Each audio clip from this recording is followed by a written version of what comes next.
If you are a B2B service-based business owner and you are looking to gain more clients, create more impact and more revenue in your business, tune in to Amplify Your Marketing Message with Christine Campbell-Rappin. Every week, we're going to take you through how to build an audience of buyers, mastering your marketing message, and making offers that convert consistently. We'll see you all on the inside.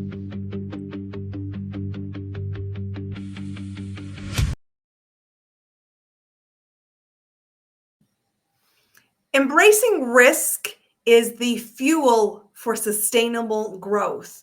And I want to call everybody out who's stuck in stalled decision making.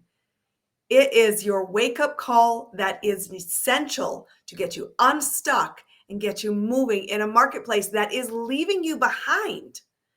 Welcome, everybody, to Amplify Your Marketing Message. I am your host, Christine Campbell-Rappin, and I am here to light you on fire when it comes to taking bold action. I am constantly surprised by how people think that when they become a business owner, that risk is not part of an essential equation. When in fact, the decision to make a business owner pathway your reality, you have signed up for inherent risk. But you get to manage that risk, and managing it well will be the difference between winning, sustaining, or flaming out and crashing and burning. And right now, there's so much stagnant energy in the emerging business owner space. They're reaching for it. Well, it's the politics, it's the uncertainty of tariff, it's blah, blah, blah, blah, blah. I'm sorry, there's just as much risk today as there was 5 years ago. And if you're not managing it, you are not recognizing you must play the cards you are dealt versus waiting for things to improve, because it is up to you to create the space to win. And I'm going to show you how to do that on today's episode. So the first thing is I want you to be clear. No matter whether you are the first day in business, you've been in business 5 years, 10 years, or even 20 years, is that risk doesn't go away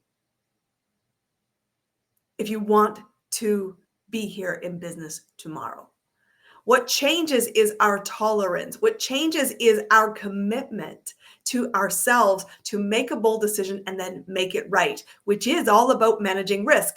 And I say to every business owner or person who's exploring business ownership, you've got to be clear. The least risky thing you can do is bet on yourself, because you are biologically wired to keep breathing, to keep fighting, to keep figuring it out. And if you are innately stalling yourself, no wonder you feel disconnected, discombobulated, and truthfully struggling. So let's take the first piece of this puzzle, because risk is not innately good and risk is not innately bad. Risk just is. It's like your numbers in your business. They don't shame you, they don't judge you, they just are. But risk can be a true opportunity, because when you're in a competitive landscape, which is a good rule to be in, generally speaking, because if money is moving hands and there's more than one people serving clients, it means there's a demand in the marketplace.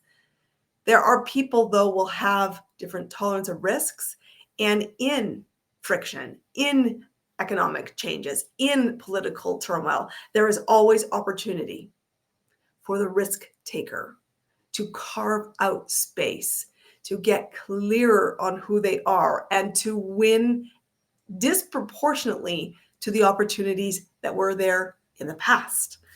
So if you can't get your head around opportunity seeking, you will be opportunistic and you will move more quickly. And money always loves speed. So you want to move boldly.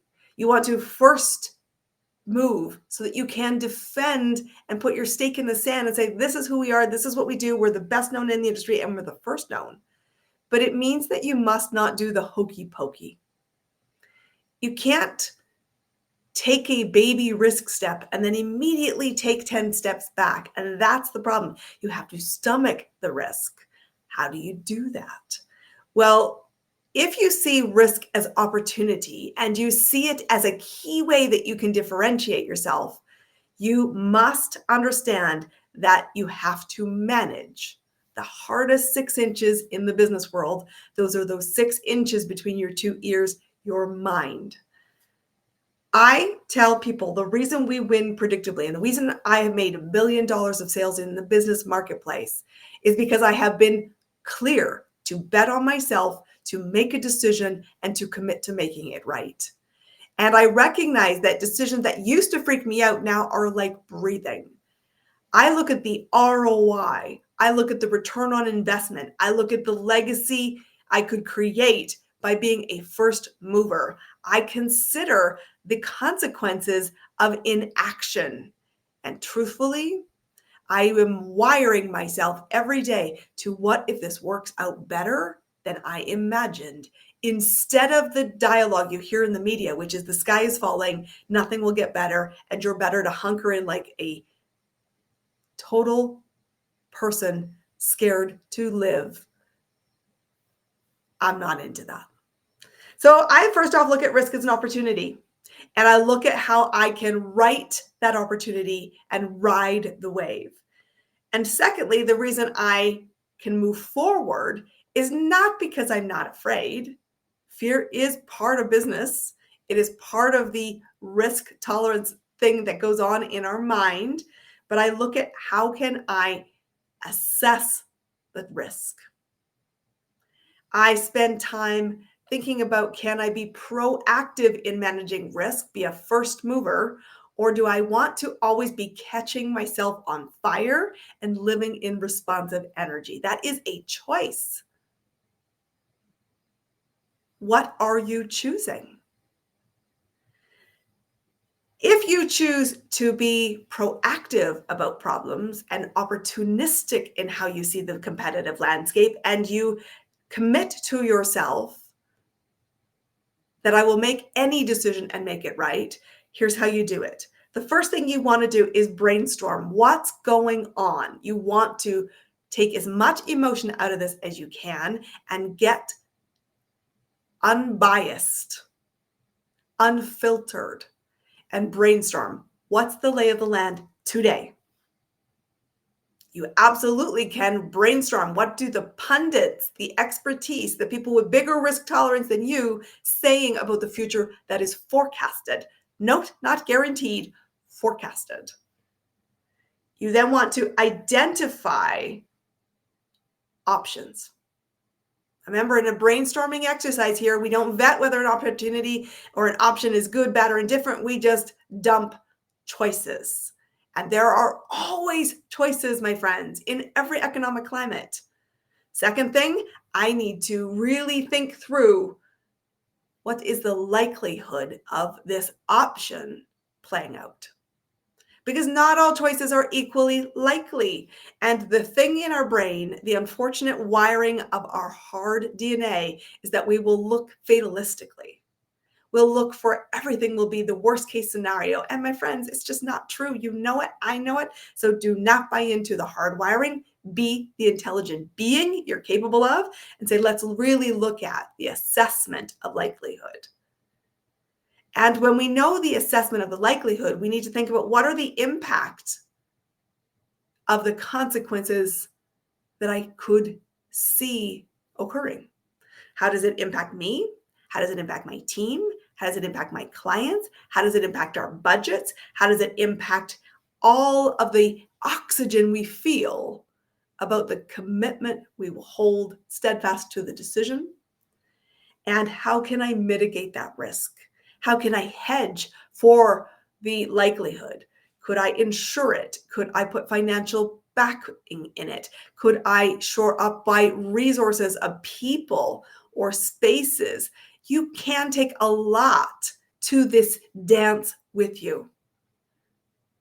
Are you? Because if risk is an opportunity and I can think about what it is, what's the likelihood, how can I equip myself to win, what are the worst case consequences, suddenly it's a lot less scary. Which means there's no excuses for stalling.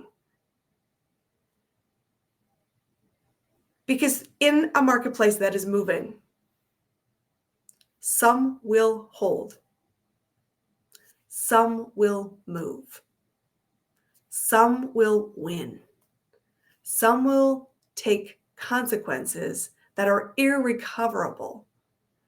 And right now, I had a conversation with a prospect for our business. This was just yesterday. And they were living with the fear of, I can't invest to find clients. I don't have a budget for this. And I said, on what planet were you thinking that you would step into business ownership without ever having skin in the game? Money. A Harvard business study many years ago said that on average, regardless of your industry, a business getting off the ground takes at least $90,000, lots of them, to get operational in the first 5 years. So if you're thinking you'll get into business with zero money invested, you're crazy. It is not the norm. Does it happen? Yes, there's a percentage, but truthfully, you have to think about how will you fund your business? Because here's the truth about marketing, like attracts like. So if you're thinking, I won't put money in the game, I won't put skin in the game, I won't take risks on the journey, guess what you are attracting, my friends? People who are broke, won't invest, scared to invest, and won't take any risks. The only way that you win more opportunities is by thinking strategically and embracing risk and saying, that's who I want to hire. That's who I want to be in the room with. That is who my clients will become. And that is who I attract. And I will tell you this, it's an evolution. Because that first decision to find a budget, to commit to this dream, to make the decision and then make it right, you don't stop doing this. It doesn't get off the table of how you run your day-to-day. What changes is your assessment, your strategy, your mitigation, and your commitment. Because when I first started, I was clear. I had to have a budget to get off the ground. My first big investment in my business was $10,000.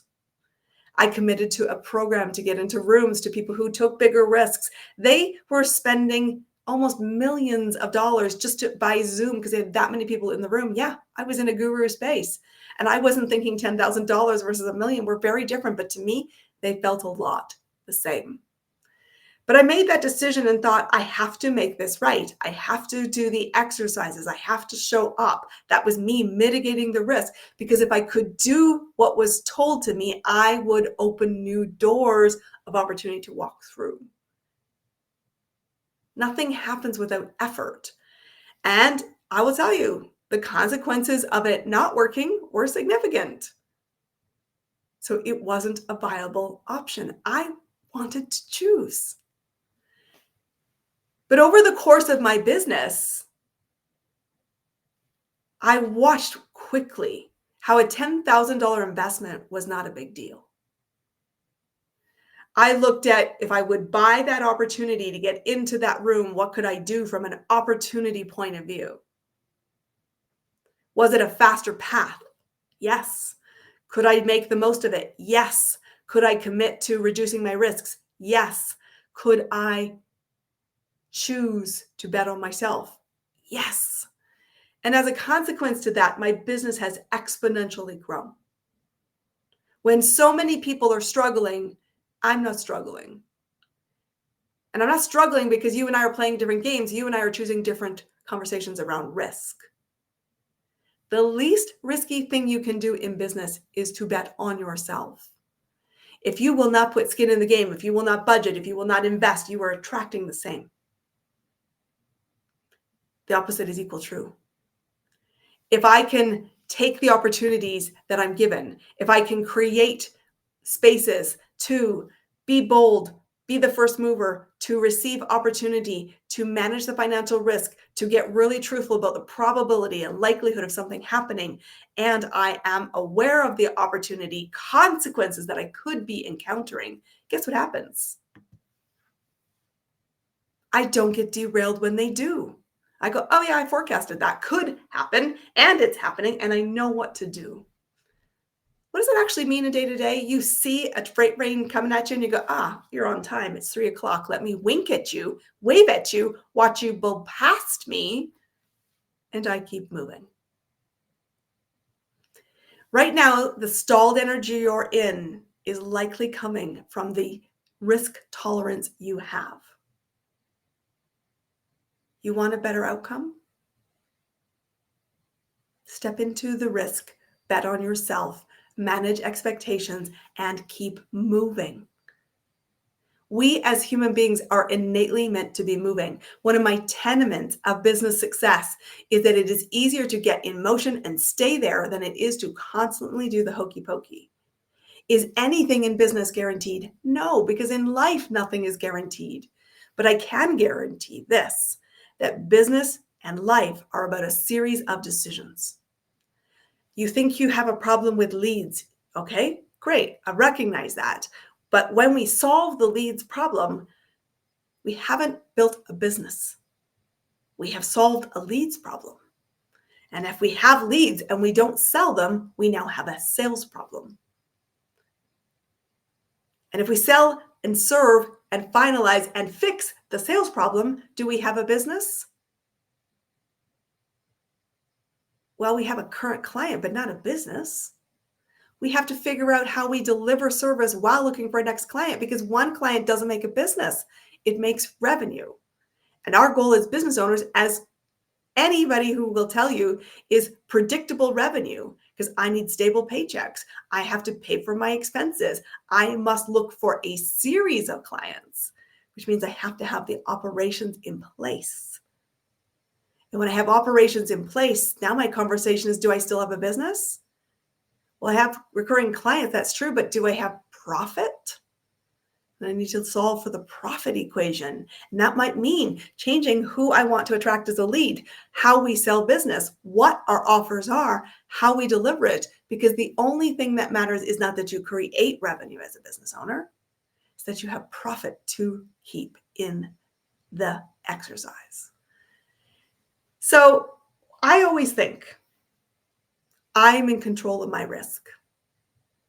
And when I am in a conversation with somebody who is a peer, a business owner who is struggling with their risk tolerance, who's struggling with their stagnant energy, who doesn't have the know-how to solve the leads, the sales, the operations, and the financial part of business, I want to be sure that I'm a low risk.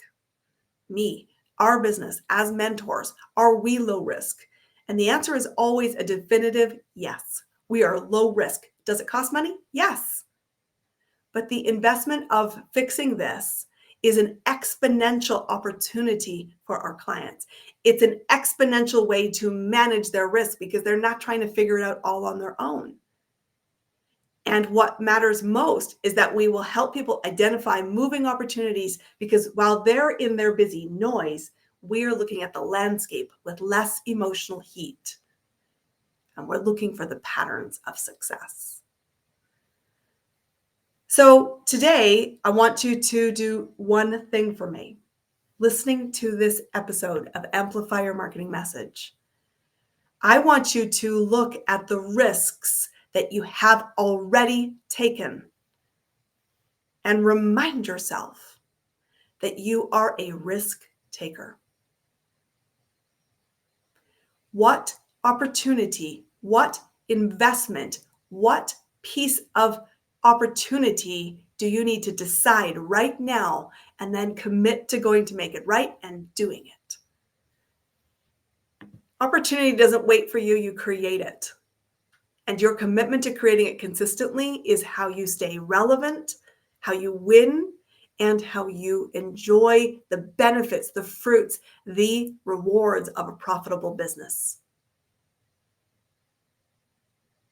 Reach out to me and tell me what risk you're taking today, so I can cheer you, support you, believe on you, and celebrate you. We'll see you on our next episode.